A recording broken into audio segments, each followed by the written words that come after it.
राधे राधे दोस्तों, टिप्स की दुनिया में आप सभी का स्वागत है। कैसे हो आप लोग? उम्मीद करती हूँ आप सभी लोग बहुत अच्छे होंगे।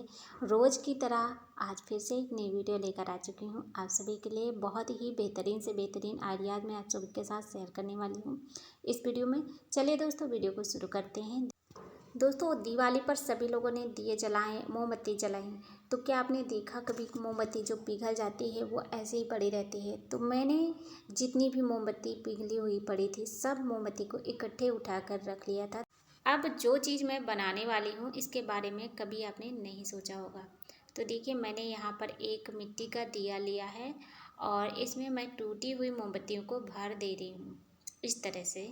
और जितनी भी बाकी है उसको मैं बाद में डालूँगी। इसके बाद गैस ऑन करके मैं इसी पे इसको रख देने वाली हूँ और धीरे धीरे करके सारी मोमबत्ती पिघल जाएगी। अब देखिए, मोमबत्ती पिघल चुकी है और जितनी भी जगह बाकी है तो उसमें मैं जो रखी थी पहले उसको भी धीरे धीरे करके डाल दूँगी, जिससे कि ये इकट्ठा इसमें पिघल जाए। और पहला वाला जो दिया था उसमें छेद बना था, तो इसकी वजह से मेरा थोड़ा सा मोम गैस पर गिर गया। तो मैंने दूसरा फिर से दिया लिया है, उसमें मैं डालकर पूरा मोम पिघला दी हूँ। इसके बाद मैंने यहाँ एक रुई से बाती बनाई है लंबी वाली, और इसको मैं बीच में डाल दे रही हूँ ऐसे करके। इस तरह से करके मैंने इस बाती को डाल दिया है और इसको मुझे बीच में रखना है। किनारे पर भी ये अच्छी लगेगी, लेकिन मुझे बीच में ही रखना है जिससे कि ये ज़्यादा अच्छा लगे देखने में। तो मैंने यहाँ एक सेफ्टी पिन बड़ी सी लिया और इसको सीधा करके यहाँ पर इसको टिकाने की कोशिश की, लेकिन ये यहाँ पर नहीं सेट हो रहा है। तो फिर मैंने सोचा कि चलो इस पर कोई लकड़ी रखते हैं तो भी ये सेट हो पाएगा। इस तरह से देखिए, मैंने यहाँ एक झाड़ू की सीख को जैसे ही रखा तुरंत ही इस पर ऐसे करके चिपका देना है। अब मैंने सोचा कि हमें वीडियो बनाना है, इसलिए मैं इसको थोड़ा जल्दी ही ठंडा करूं, तो फ्रीज में रख दिया। फटाफट से ये ठंडा हो गया। तो आप देख सकते हैं जितनी मोमबत्ती पिघली हुई थी मैंने सारी इकट्ठा करके एक बड़ी सी मोमबत्ती बनाकर तैयार कर लिया है। तो अगर आप इसे बर्तन में बनाएंगे तो आपको पूरा का पूरा मोम बाहर निकल आएगा। और मैंने सोचा कि मैं दिए में ही बनाती हूँ, जिससे कि हमारा जो मोम है जब पिघलेगा तो वापस दिए में ही रहेगा। और जब इस दिए में अगर इस मोमबत्ती को जलाएंगे तो ज़्यादा टाइम तक ये मोमबत्ती जलने वाली है, क्योंकि इसमें का जो मोम है पिघल कर बाहर नहीं जाने वाला है। और जब वहीं पर टिका रहेगा तो हमारा जो ये मोमबत्ती है, बहुत ही प्यारी सी मोमबत्ती, ये काफ़ी टाइम तक जलेगी।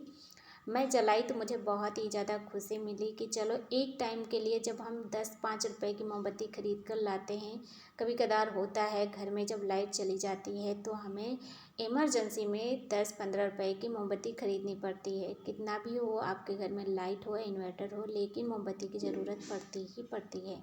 तो ये आइडिया मुझे बहुत अच्छा लगा। आप लोगों को कैसा लगा कमेंट करके बताइएगा। चलिए देखते हैं अगला आइडिया। दोस्तों, इस तरह से जो हमारे घर में नहाने के लिए साबुन आते हैं तो आपने देखा होगा, अगर ये कॉम्बो में हम ख़रीदते हैं तो इसका जो ये बगल में टेप लगा होता है, टेप बहुत ज़्यादा मजबूत होता है।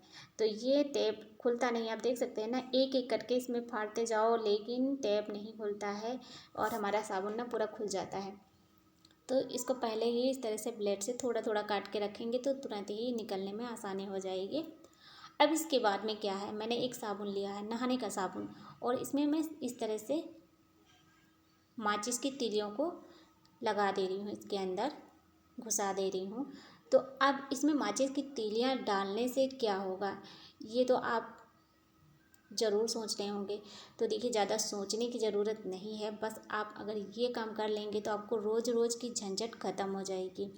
दोस्तों, जहाँ पर हम लोग कपड़े रखते हैं अलमारी में, बक्से में, तो देखा जाए ना, सर्दी की वजह से कपड़ों में गंध आती है और छोटे छोटे से सर्दी वाले कीड़े भी हो जाते हैं। तो आप इसको बना के अपने अलमारी के अंदर कोने में कहीं भी रख दीजिए। तो इसकी जो खुशबू है ना, खुशबू की वजह से कभी भी आपके कपड़े में सीलन नहीं आएगी और ना ही कोई कीड़े मकोड़े भी अंदर हो पाएंगे। चलिए अगला छोटा सा टिप भी देख लीजिए। दोस्तों, आपने देखा होगा लक्स साबुन जो होता है इसमें काफ़ी सुंदर सी बगल में डिजाइन बनी होती है रोज़ फ्लावर की। तो मैंने सोचा कि ये रोज़ पुलाव बहुत अच्छा लगता है, इस पे हम कुछ अपना DIY करते हैं। तो मैंने सोचा कि इस पे हम मेहंदी लगाते हैं, और मेहंदी लगाने के बाद में ये देखिए कितना सुंदर लग रहा है। देख सकते हैं मैंने एक साइड में लगाया है, एक साइड में इधर भी लगाने के बाद में अच्छा लग रहा है। और इस मेहंदी को हम अपने हाथों पर छापेंगे ऐसे करके। तो ये देखिए उतना अच्छा सा दिख नहीं रहा है, लेकिन बहुत ही अच्छा सा सुंदर सा, जैसे फूल उसमें बना हुआ था वैसे ही इसमें भी बन गया। फिर मैंने ऊपर से मेहंदी का कोट करा तो उतना अच्छा फिनिशिंग के साथ नहीं बन पाया है। तो अभी आपने साबुन का आइडिया देखा, इसके बाद इसका जो रैपर होता है इसका भी आइडिया देख लीजिए, बहुत ज़्यादा काम आने वाला है। इस रैपर को इस तरह से खोल देना है। इसके बाद हमने लिया है डबल टेप, ये डबल साइड टेप ले लीजिए ऐसे करके, इसको थोड़ा सा निकाल लेना है और यहाँ पर इसको चिपकाना है। आप इसमें बीच में ऊपर नीचे कहीं भी से इसे चिपका सकते हैं। और इसके बाद में इसको कहाँ पर कैसे यूज करना है ये भी देख लीजिए। दोस्तों जब भी हम ड्रेसिंग टेबल के बगल खड़े होकर अपने बाल कंघी करते हैं तो बहुत ज़्यादा बाल झड़ते हैं, कंघी में चिपके रहते हैं, तो उनको निकाल कर ना लोग कमरे में ही फेंक देते हैं, जिससे कि बहुत गंदा लगता है। आप ये टूल बना के चिपका देंगे अपने श्रृंगारदानी के बगल में ना, तो जितने भी आपके हेयर निकलेंगे कंघी से उसको इस तरह से उंगली में लपेट के फिर इकट्ठा करके आप इसी रेपर में डाल दीजिए इस तरह से। तो कहीं भी बाल आपको नज़र नहीं आएंगे और किसी को पता भी नहीं होगा। चलिए दोस्तों देखते हैं एक और बढ़िया सा जुगाड़। दोस्तों जब भी हम आलू छीलते हैं देखा जाए चाकू छुरी लेकर बैठते हैं, हाथों पर भी चाकू छुरी लग जाता है। तो आप जब नई आलू छीलें ना तो बहुत ज़्यादा आसानी हो जाएगी, आप इस तरह से अगर छीलेंगे तो। बस एक चाय छन्नी लेना है, चाय छन्नी से देखिए ना कितना अच्छे तरीके से इसका छिलका निकल जा रहा है आलू का। और जैसे कि चाकू से छीलते हैं तो बहुत ज़्यादा इसका गूदा भी निकल जाता है साथ में, तो हमें केवल इसका छिलका निकालना है ऊपर का, एकदम हल्के हल्के से। तो ऐसे हल्के हल्के इसका रगड़ेंगे तो तुरंत ही इसका छिलका जल्दी से निकल जाता है, टाइम नहीं लगेगा और फटाफट से आपका काम भी हो जाएगा। तो देख सकते हैं मैं आपको यहाँ बहुत अच्छे तरीके से पूरा निकाल कर दिखा रही हूँ, एक नहीं दो नहीं, पूरा जितने भी आलू मुझे सब्जी में डालने हैं मैं उतना पूरा इसका छिलका निकालने वाली हूँ। तो ये देखिए फटाफट से हो गया हमारा काम कितने आसानी से। तो इसी तरह से आप अपने काम को आसान कर सकते हैं और चम्मच से भी इसका छिलका निकाल सकते हैं। ये देखिए जो भी धारदार वाली चीज़ें होती हैं उससे आप इसको छील सकते हैं, तो दोनों में से आप कुछ भी ले सकते हैं। और इसके बाद जब आलू छील जाए तो देखा जाए नई आलू में ना कहीं कहीं जो कट लगा होता है उसमें मिट्टी बहुत ज़्यादा अंदर तक चली जाती है, और हम सोचते हैं कि इसको इधर से काटें या इधर से काटें, काटने पर ये निकल जाए। तो देखिए आप कहीं से ना काटें, इसको इस तरह से काटें।